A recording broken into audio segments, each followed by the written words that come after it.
Estou lendo o dicionário Vini, na página 42 em diante.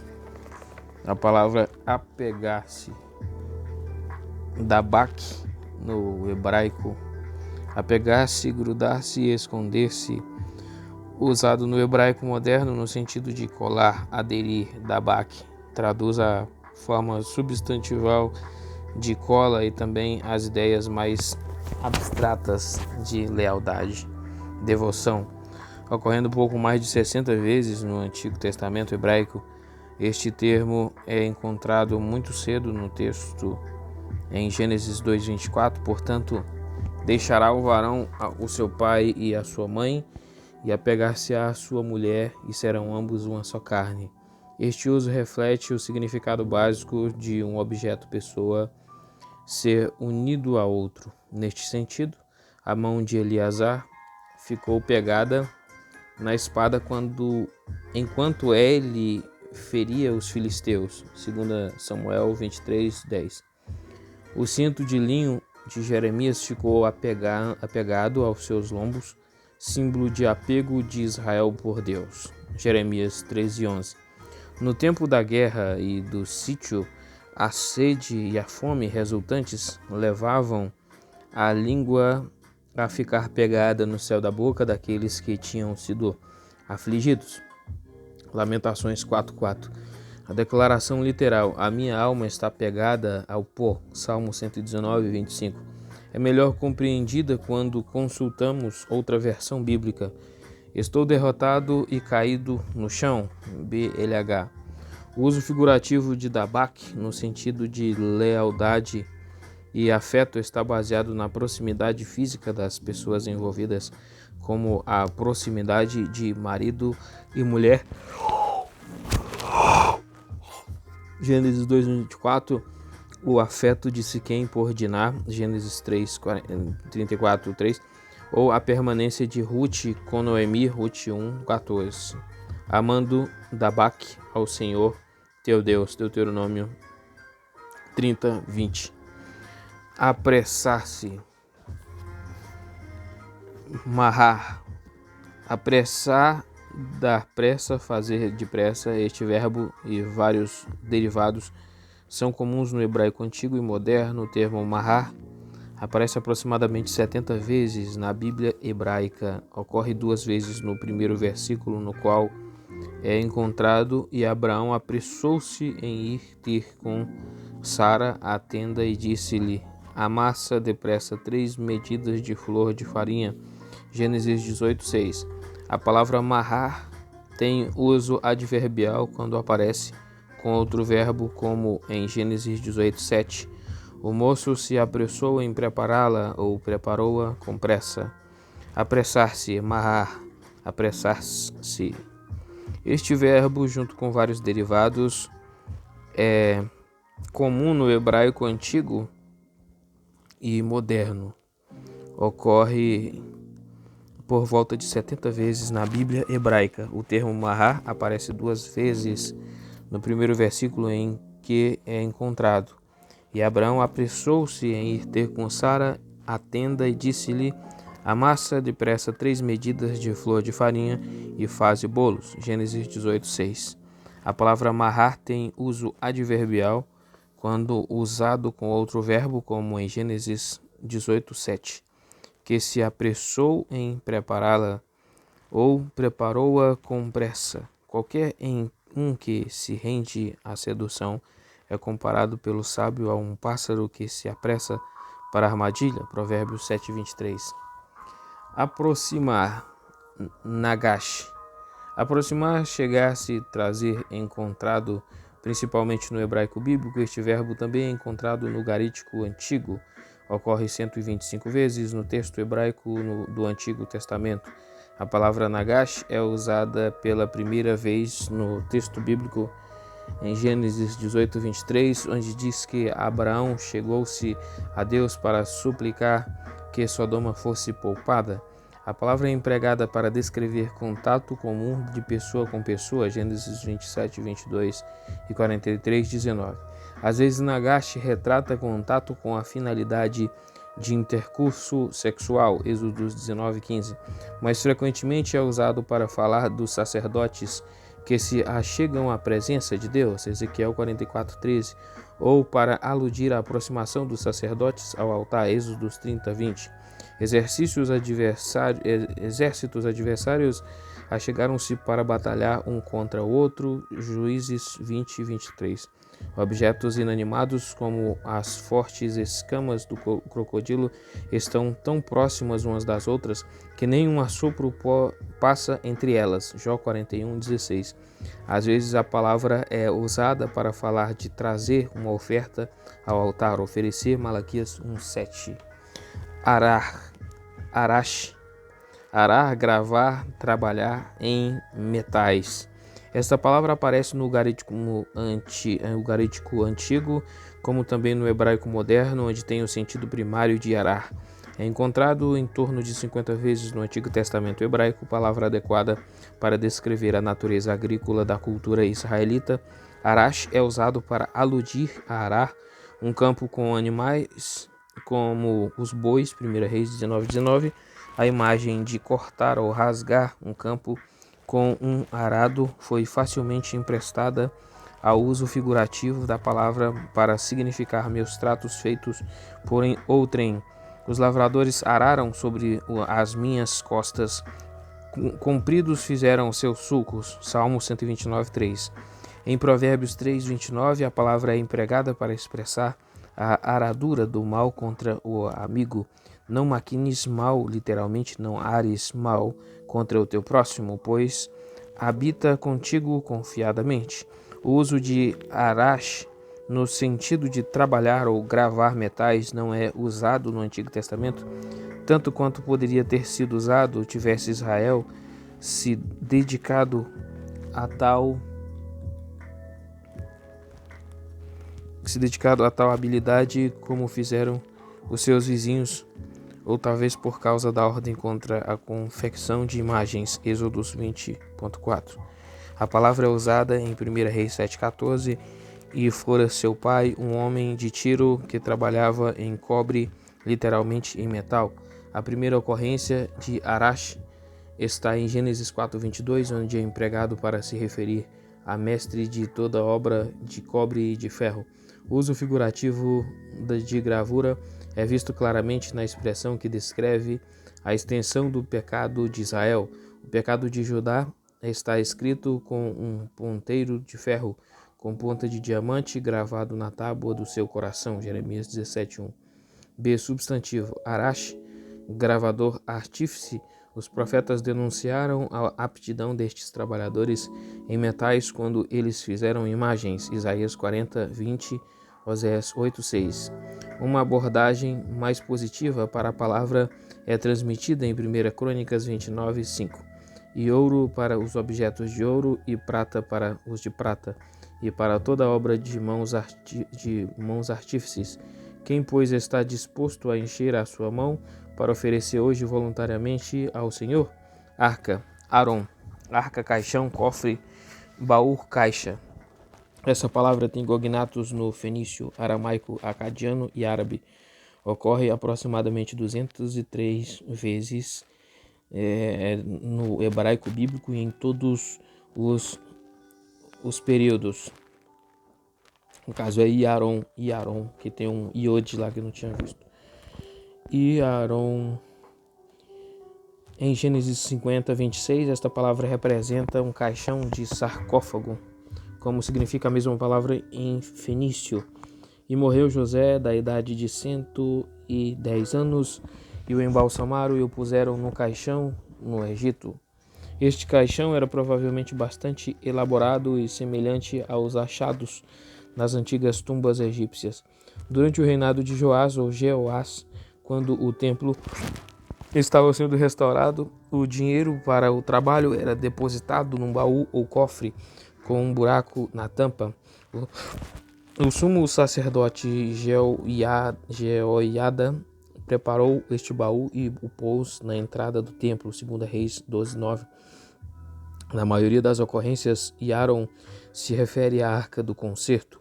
Esta mobília funcionava principalmente como recipiente. Como tal, a palavra é modificada por nomes ou atributos divinos. Encontramos a primeira ocorrência em que o nome divino modifica Iaron em 1 Samuel 3:3, e estando também Samuel já deitado antes que a lâmpada de Deus se apagasse no templo do Senhor, em que estava a arca de Deus. A palavra Iaron é modificada pela primeira vez pelo nome do concerto de Deus, Iavé, em Josué 4:5 e em Juízes 20:27. Está a primeira ocorrência da arca como arca do concerto de Elohim.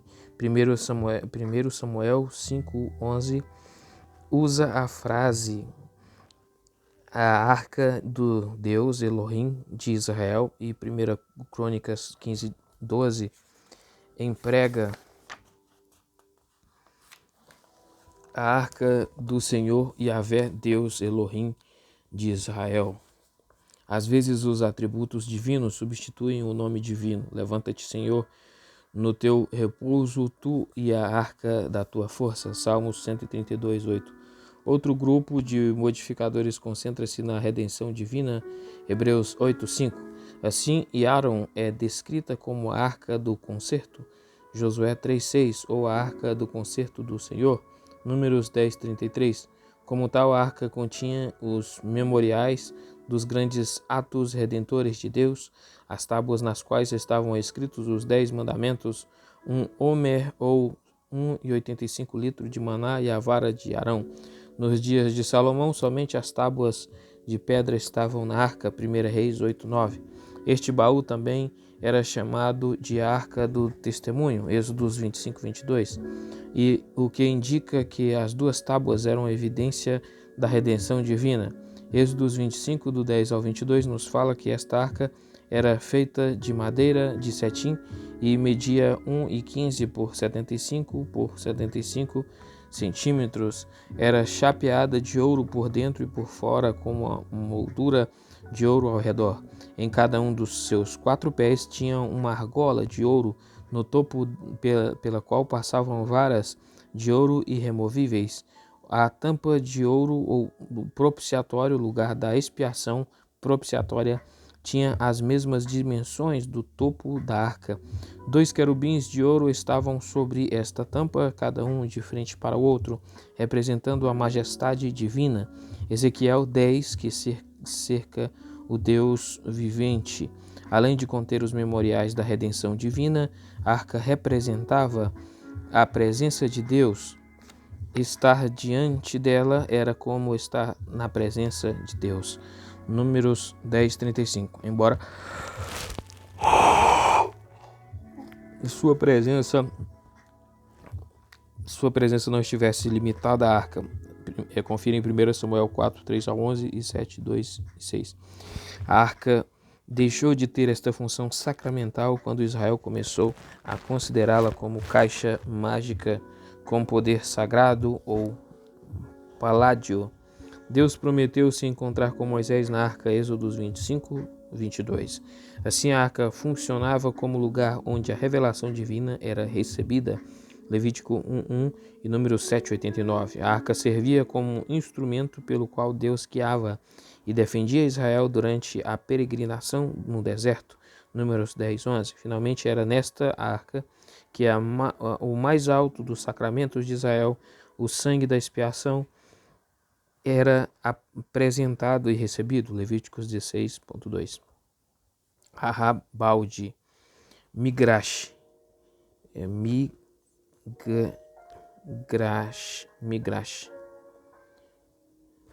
Arrabalde, terra para pasto, campo aberto. Este substantivo ocorre em torno de 100 vezes, principalmente em Josué e 1 Crônicas.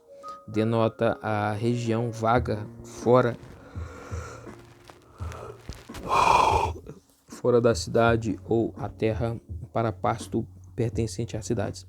Porque os filhos de José foram 2 tribos, Manassés e Efraim, e os levitas não deram herança na terra, senão cidades em que habitassem, e os seus arrebaldes para seu gado e para sua possessão. Josué 14:4. Ezequiel descreve uma faixa de terra Para os levitas em volta da cidade, parte da terra seria usada para casas e parte seria separada para ser deixada livre. Mas as 5.000 as que ficaram da largura diante das 25.000 ficarão para o uso da cidade, para habitação e para rebaldes, e a cidade estará no meio. Ezequiel 48:15. A Septuaginta traduz migras por perisporia arrabalde. Garash é lançar, garash, lançar, expulsar. Este verbo ocorre por volta de 45 vezes. Uma ocorrência cedo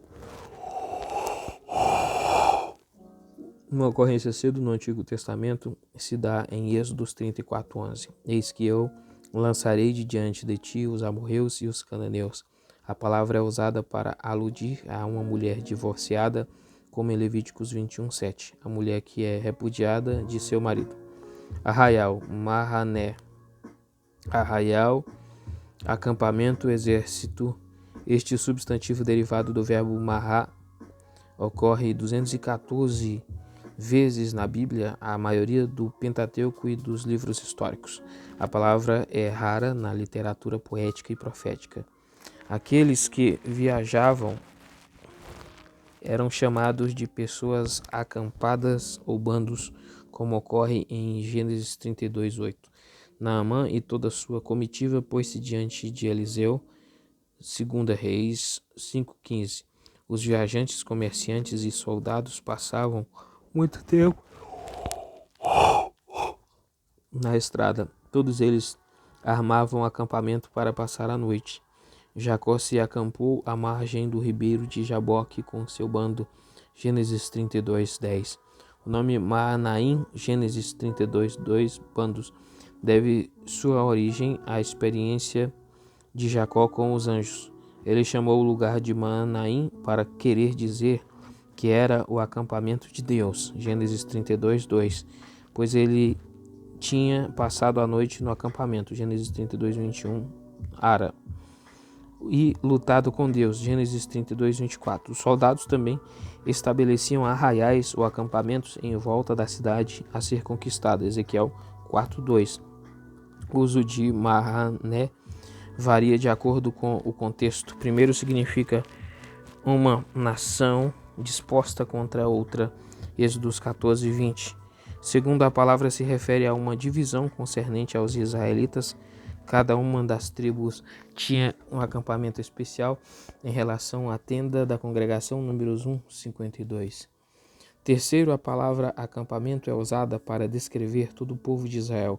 E aconteceu ao terceiro dia, ao amanhecer, que houve trovões e relâmpagos sobre o monte, e uma espessa nuvem e um sonido de buzina muito forte, de maneira que estremeceu todo o povo que estava no arraial. Êxodo 19:16.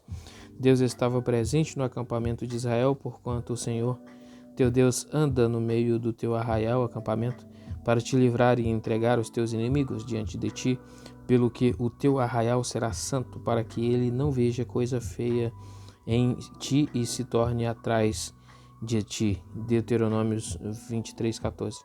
Como resultado, o pecado não podia ser tolerado dentro do acampamento, e o pecador tinha de ser apedrejado fora do acampamento. Números 15:35.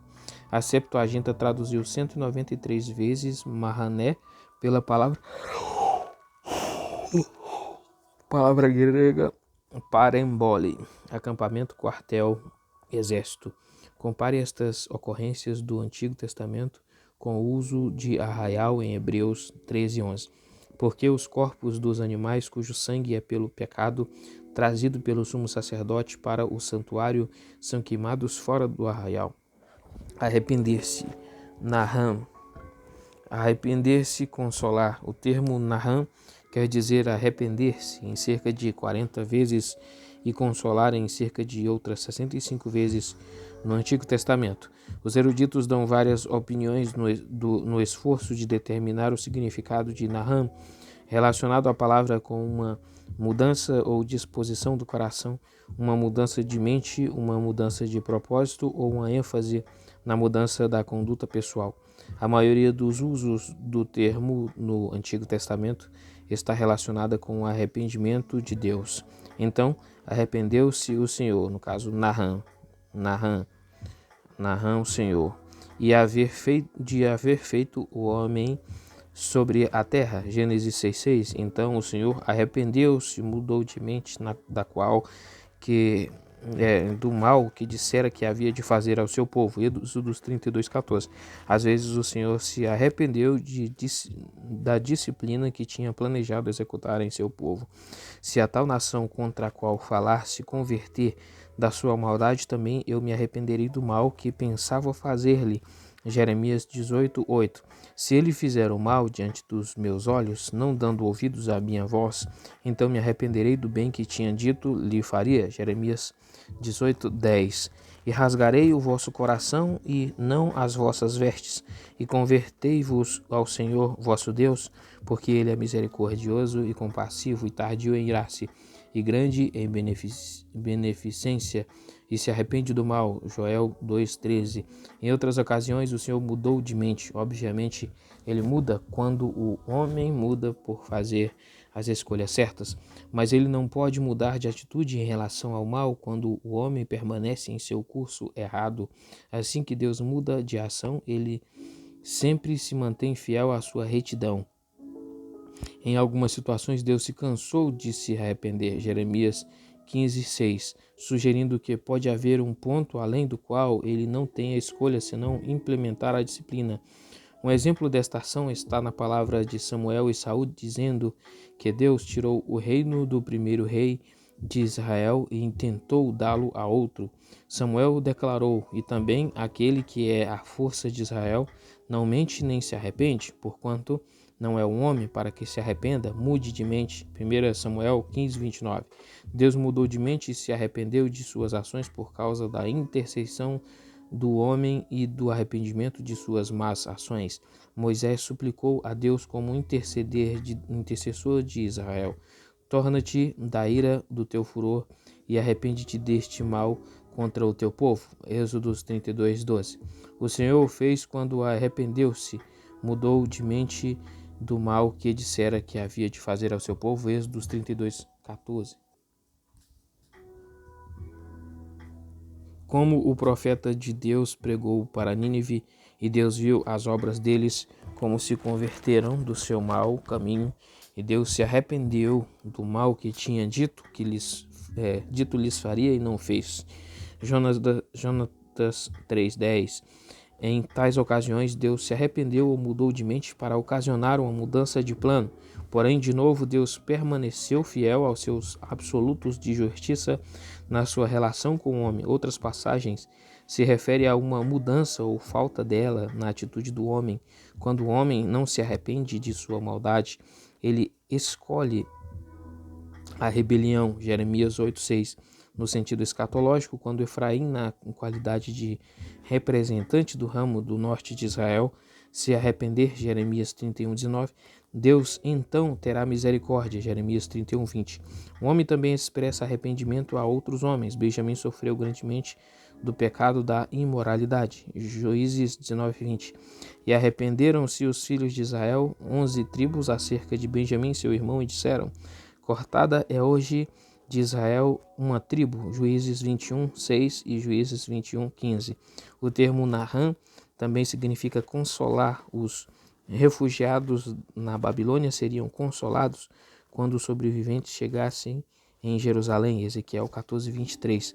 Conexão entre consolo e arrependimento foi o resultado da calamidade que Deus trouxe para Israel como testemunho da verdade de sua palavra. Davi consolou Batseba depois da morte do filho pelo nascido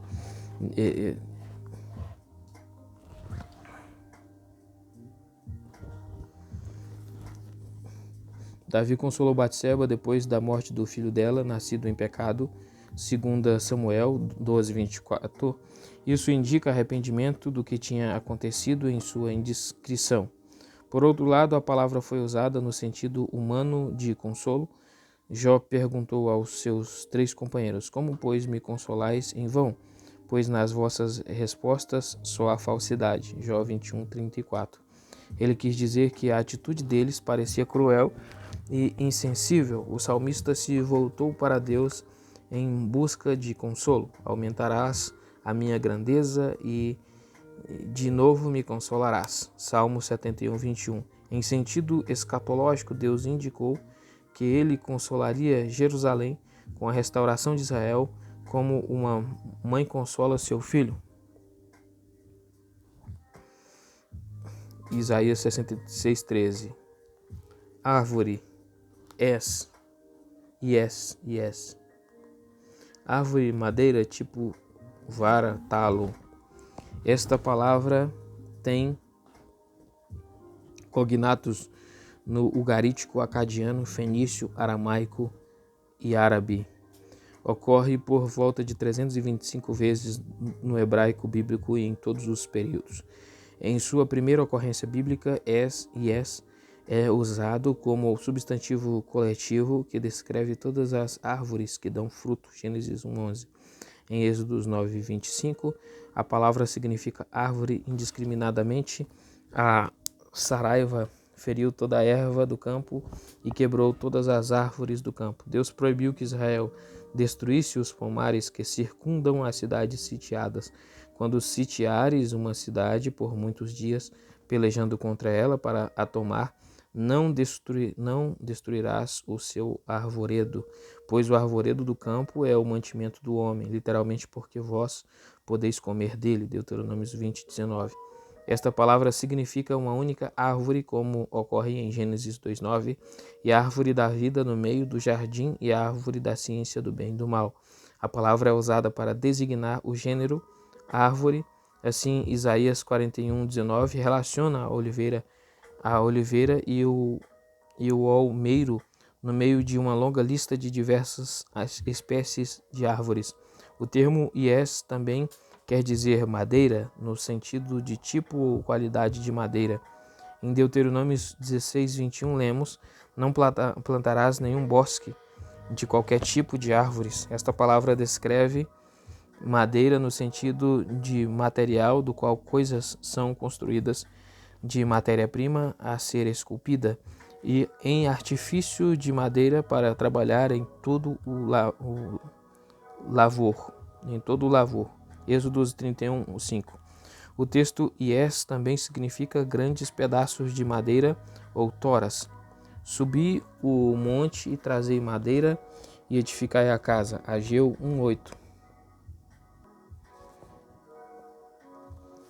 O produto final da madeira já beneficiada e construída em alguma coisa pode ser indicado por yes, e tudo aquilo sobre o que deles cair alguma coisa, estando eles mortos, será imundo, seja vaso de madeira. Levíticos 11:32, em Ezequiel 37:16.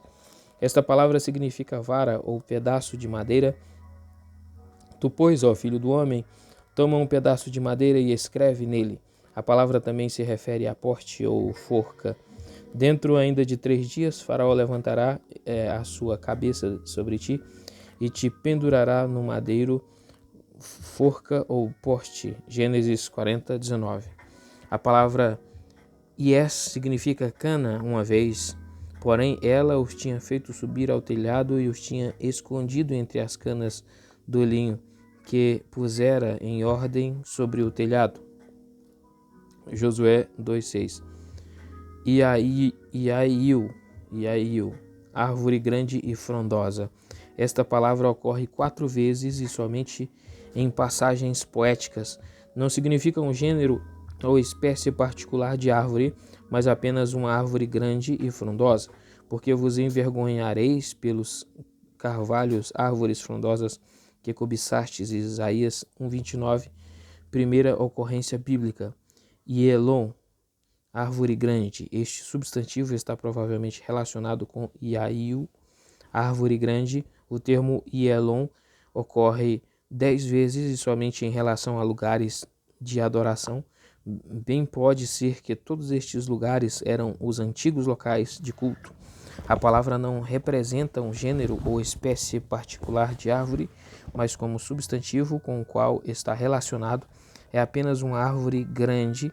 Porém, Gaal ainda tornou a falar e disse: Eis ali desce gente do meio da terra, e uma tropa vem do caminho do carvalho de Meonenim, carvalho dos adivinhadores.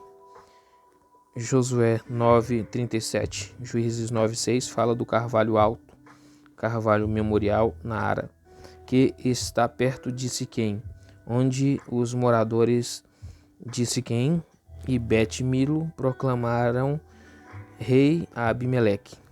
Asa, Canaf, no caso, Canaf. Asa. A palavra hebraica está representada nos idiomas semíticos, ugarítico, acadiano, aramaico, siríaco e árabe, e no egípcio. O termo Canaf manteve seu significado no hebraico rabínico e moderno. No Antigo Testamento, Canaf aparece pela primeira vez no relato da criação, e Deus criou as grandes baleias e todo réptil de alma vivente que as águas abundantemente produziam conforme as suas espécies, e toda ave de asas conforme a sua espécie, e viu Deus que era bom. Gênesis 1:21, Salmos 78:27. No uso bíblico, o idiotismo, toda asa de ave, denota a classe de pássaros. Eles e todo animal conforme a sua espécie, e todo gado conforme a sua espécie, e todo réptil que se roja sobre a terra conforme a sua espécie, e toda ave conforme a sua espécie, todo pássaro de toda qualidade. Gênesis 7:14, tudo que tem asa, ara. Deuteronômio 4:17, alguma ave ligeira que voa pelos céus. A palavra asa ocorre 109 vezes no Antigo Testamento hebraico, em particular, concentração na descrição dos 2 querubins de madeira no Templo de Salomão e na visão de Ezequiel das criaturas ou querubins. Em outros lugares, a Bíblia fala das asas dos querubins, Êxodos 25:20, e dos serafins, Isaías 6:2. Como extensão do uso asa, canaf significa extremidade. A costura ou parte mais baixa de um artigo de vestuário era conhecida por canaf. Na aba ou dobra, canaf, das vestes se podia levar coisas. Ageu 2:12. Saul rasgou a borda, canaf, da capa de Samuel, 1 Samuel 15:27. A extremidade de uma terra no mundo também era conhecida pela palavra canaf, com fins, canto, e levantará um pendão entre as nações, e ajuntará os desterrados de Israel, e os dispersos de Judá congregará desde os 4 confins da terra. Isaías 11:12 e Ezequiel 7:2. No uso metafórico está escrito que Deus protege seu povo como as aves protegem seus filhotes com as asas. Deuteronômio 32:11. O salmista expressou o cuidado e proteção de Deus como a sombra das suas asas. Salmos 17:8, Salmos 36:7 e etc. De acordo com este uso, Malaquias, olhando para o futuro, vê uma nova época em que nascerá o sol da justiça, e a salvação trará debaixo das suas asas, e saireis e crescereis como os bezerros do cevadouro. Malaquias 4:2. Quando as nações são comparadas a pássaros, a associação é de terror e de conquista. Esta ideia está bem expressa na parábola das 2 águias e da videira encontrada em Ezequiel. E diz: assim diz o Senhor Jeová, uma grande águia de grandes asas, de farta plumagem, cheia de pernas de várias cores, veio ao Líbano e levou o mais alto ramo de um cedro, e arrancou a ponta mais alta de seus ramos, e a trouxe a uma terra de mercancia, na cidade de mercadores a pôs. Ezequiel 17:3-4. O crente é ordenado a buscar refúgio em Deus quando a adversidade o atinge ou adversários o cercam. Ele te cobrirá com suas pernas, e debaixo de suas asas estará seguro, e sua verdade é escudo e broquel. Salmos 91:4. A Septuaginta dá as seguintes traduções: Pterux, asa; Pterogion, borda, ponta, extremidade; e Pteroros, emplumando alado. Aspergir, no hebraico, aspergir é zarak, lançar, chuviscar, espalhar, atirar para o ar, espalhar abundantemente. Esta palavra é encontrada no hebraico antigo e moderno e usada no acadiano antigo no sentido de borrifar, usada 35 vezes no texto do Antigo Testamento hebraico. Em 26 destas ocasiões, ela expressa o ato de lançar ou aspergir sangue sobre o altar sacrificial ou nas pessoas. Por conseguinte, aparece muitas vezes em Levítico 1, 5 e etc. Não, 1, 5, 11, ponto e vírgula, 3, 2 e etc. A versão de Ezequiel no Novo Concerto inclui o aspergir da água da purificação, Ezequiel 36, 25. No primeiro uso de Zarak, no Antigo Testamento, o termo descreve o lançamento de mãos cheias de pó no ar, que se assentaria nos egípcios e causaria úlceras, Êxodos 9, 8. Na reforma que empreendeu Josias, moeu as imagens de ídolos cananeus e aspergiu, espalhou o pó sobre os sepulcros dos adoradores de ídolos, 2 Crônicas 34, 4. Na visão de Ezequiel, da partida da glória de Deus do templo, o homem vestido de linho apanha brasas acesas e as espalha sobre Jerusalém, Ezequiel 10, 2. Assembleia é Kahal. Assembleia, companhia. Os cognatos derivados deste substantivo hebraico aparecem no aramaico e no siríaco recentes. A palavra kahal ocorre 123 e em todos os períodos do hebraico bíblico. Em muitos contextos, a palavra significa uma assembleia reunida para planejar ou executar guerra. Uma das primeiras destas ocorrências é Gênesis 49, 6. Em Reis 12, 3, toda a congregação Assembleia de Israel pediu que Roboão aliviasse o fardo de impostos que Salomão impôs. Quando Roboão recusou, eles se retiraram e rejeitaram a submissão feudal militar a ele. Para a aplicação de Kahal a um exército, veja Ezequiel 17, 17. Faraó nem com um grande exército, nem com numerosa companhia o ajudará na guerra. Com bastante frequência, Kahal é usado para denotar um ajuntamento com o propósito de julgar ou deliberar. Esta ênfase aparece pela primeira vez em Ezequiel 23, 45 e 47, onde a congregação julga e executa julgamento. Em muitas passagens, a palavra significa uma assembleia que representa um grupo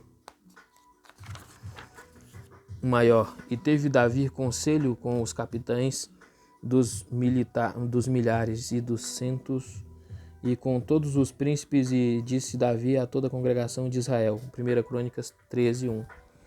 Aqui toda a congregação de Israel se refere aos líderes reunidos, 2 Crônicas 1, 2, assim em Levíticos 4, 13, na Bíblia Ara. Encontramos que o pecado de toda a congregação de Israel pode escapar da advertência da coletividade. Os juízes ou anciões que representam a congregação. Às vezes, Kahal representa todos os homens de Israel que eram elegíveis para trazer sacrifícios ao Senhor. Aquele a quem forem trilhados os testículos ou cortado o membro viril não entrará na Assembleia do Senhor. Deuteronômio 23, 1. Os únicos membros elegíveis da Assembleia eram homens que estivessem religiosamente reunidos sob concerto, que não fossem nem estrangeiros morando temporariamente em Israel, nem peregrinos e residentes não hebreus permanentes.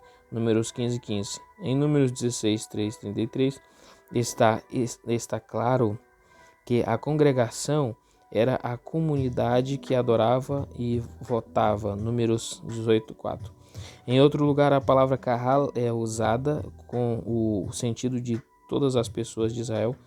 Toda a congregação dos filhos de Israel reclamou que Moisés a tinha levado para o deserto, a fim de matar de fome a congregação inteira. Êxodo 16, 2. A primeira ocorrência da palavra também apoia a conotação de um grupo grande. E Deus Todo-Poderoso te abençoe e te faça frutificar e te multiplique para que sejas uma multidão. Kahal do povo. Gênesis 28, 3.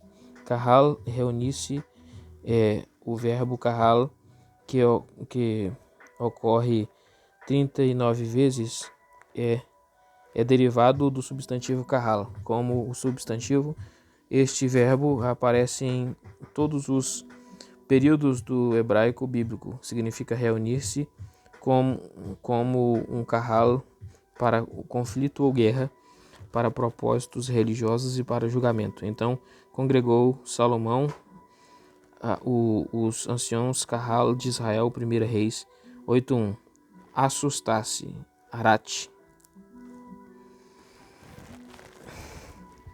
Espantar-se, assustar-se, quebrar, quebrantar-se, terrificar-se. Usado principalmente no Antigo Testamento hebraico, esse verbo foi identificado por alguns estudiosos em textos acadianos e ugaríticos antigos. A palavra é usada cerca de 50 vezes no Antigo Testamento hebraico e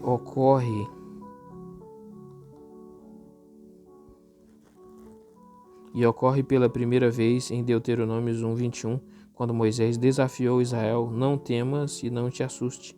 Como aqui, atat, é usado em paralelismo com o termo hebraico que significa medo. Deuteronômios 31:8, Josué 8:1 e 1 Samuel 17:11. Semelhantemente, arat é empregado em paralelismo com estar envergonhado ou envergonhar-se, Isaías 20:5 e Jeremias 8:9. O uso figurativo interessante da palavra é encontrado em Jeremias 14:4, onde a terra se fendeu, se acha deprimida, ara. Pois que não há chuva sobre a terra. O significado quebrantar-se é empregado em sentido figurativo, como com referência às nações que entram em julgamento de Deus. Isaías 7:8 e 30:31. O futuro Messias deverá quebrar o poder de todos os seus inimigos. Isaías 9:4. Atar, azar, atar, ligar, encarcerar, amarrar, cingir, arrear. Esta palavra é termo semítico comum encontrado no acadiano e no ugarítico antigos, como também ao longo da história do idioma hebraico. A palavra ocorre por volta de 70 vezes em suas formas verbais no Antigo Testamento hebraico. O primeiro uso de azar no texto hebraico está em Gênesis 39:20, que conta que José foi encarcerado depois de ser acusado injustamente pela esposa de Potifar. A palavra comum para referir a amarrar por segurança, azar, é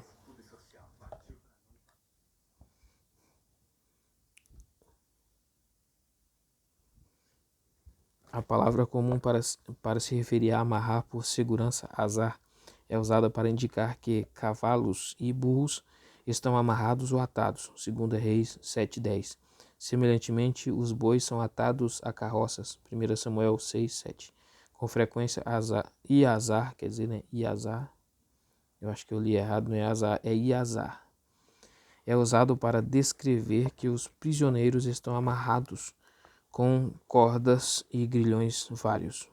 Gênesis 42:24 e Juízes 15:10. Sansão enganava Dalila